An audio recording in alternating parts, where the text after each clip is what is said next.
Дэлхийн усны өдрийг анх 1993 оноос эхлэн жил бүрийн 3 дугаар сарын 22-нд тэмдэглэж иржээ.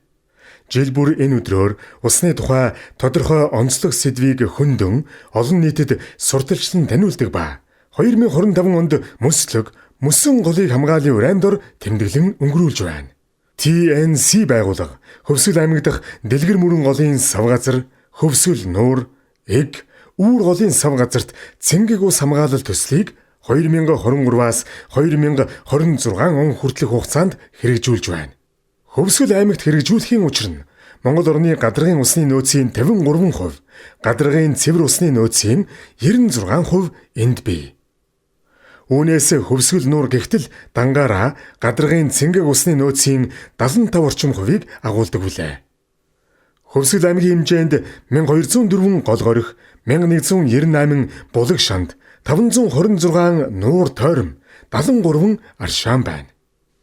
Дэлхийн цэвэр усны нөөцийн 20%-ийг агуулдаг байгаль нуур нөөцийнхөө 60%-ийг бидний эх орноос татан төвлөрүүлдэг. Тодорхойлбол Эг, Сэлэн гол нь Хөвсгөл аймгийн нуур голуудаас их авч цэвэр тунгалажилтын их усүр нь болдог байна.